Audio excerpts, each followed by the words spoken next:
Everyone here that minoxidil is a wonder drug for regrowing your hair. But what most people don't tell you is there are some pretty crazy side effects. So today I'm breaking down all the side effects, the good ones, the bad ones, and the weird stuff nobody talks about. If you get this, it can change the way your hair looks in the mirror, at work, and in the gym. But if you mess this up or give up too early, you're wasting time, money, and the one shot you got at real regrowth. I'm your boy B, and I've walked thousands of guys through this the right way. These tips are simple, they work, and they keep you from bailing right before the glow up. But the problem is most guys quit using minoxidil right before it starts to work. Let me tell you, I've seen so many guys start using this stuff, then come at me a few weeks later like, B, my hair is falling out even worse now. This stuff is trash. I get it. You finally decide to do something about your hair situation. You drop some cash on this miracle product, then boom, you're seeing more hair in the drain than ever before. Imagine your scalp as a team where the manager fires the underperformers and recruits top talent. This is exactly what minoxidil does by replacing weak hairs with new, stronger ones. This right here is what we call minoxidil-induced shedding. And I need you to understand something crucial. This is actually a sign that the stuff is working. I know that sounds crazy, but hear me out. When you apply minoxidil to your scalp, it's basically accelerating your hair growth cycle. It's pushing out all those weak miniaturized hair that weren't doing you any favors anyway. Studies show that shedding typically starts 2 to 4 weeks after you begin treatment. It's temporary, my guy,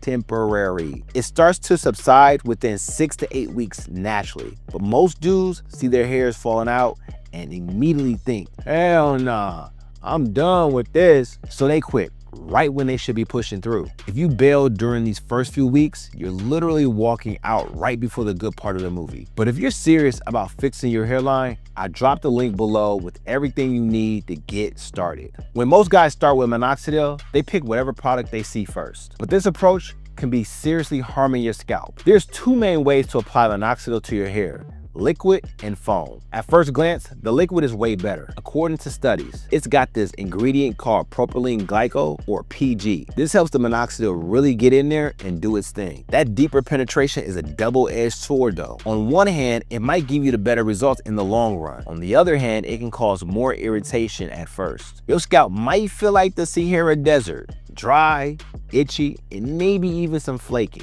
Some of y'all might even develop what's called contact dermatitis if you're sensitive to that propylene glycol, but these side effects are normal for a lot of guys, especially with the liquid version. They usually calm down after your scalp gets used to the treatment. Now the foam, it doesn't have that PG ingredient, so it's usually gentler on your scalp. But if you set on using liquid even with the irritation, then try using a gentle sulfate-free shampoo like my shampoo. It can keep your scalp happy while it adjusts. Now, don't wash so much that you're stripping away all your natural oils. That'll make the dryness worse. So if your hair type is wavy or curly, you should wash every 7 to 10 days. But the thing is, many guys make mistakes when dosing with oral minoxidil. I mean, if it's a wonder drug, then taking more should be better, right? Well, not exactly. You see, for every 1 milligram you take, your chances of growing hair in the wrong places go up by nearly 18%. And I'm not talking about your beard filling in. I mean hair on your cheeks, your back, your arms, even your shoulders. And before you know it, you end up looking like a Sasquatch. I've had guys hit me up like, B, why I'm growing hair on my shoulders, but still bald in the front. But it doesn't stop there. Some guys start noticing they're getting puffy. Their face, ankles, hands, and even rapid weight gain. I'm talking 10 to 20 pounds of water weight in a few weeks. No diet change, no gym slacking, just swollen. Your body's holding on to fluid like a sponge, and you feel it. You look in the mirror and barely recognize yourself. And here's the thing, all of this depends on how much you're taking. One study found that around 24% of guys develop unwanted hair growth at low doses, and the other number jumped to over 90% at just 5 milligrams a day. If you're starting low, like 0.25 to 1.25 milligrams, it's usually easier on the body. But once you start creeping into that 2.5 or 5 milligram territory, that's when the side effects start showing up more. And 10 milligrams or higher, that's when you're rolling the dice with your heart. And if you're a black man like me, this hits even harder. To sum it up, if you're taking topical minoxidil, then stick to 1 millimeter 1 to 2 times per day. If you're taking oral minoxidil, stick to your doctor's recommendation. Now, the first mistake is applying minoxidil to damaged skin. If you got cuts, scrapes, or even just major irritation on your scalp, that medication will absorb much faster and in higher amounts than it should. Give your skin time to heal before your next application. So you've been dealing with that scalp and systemic situation. But wait, we need to talk about something more serious. Let me switch it up and break down what most guys don't know. That stuff you putting on your head and in your body, it wasn't even invented for hair growth. Minoxidil started as a blood pressure medication, which explains why it can mess with your whole body, not just your scalp. That's right.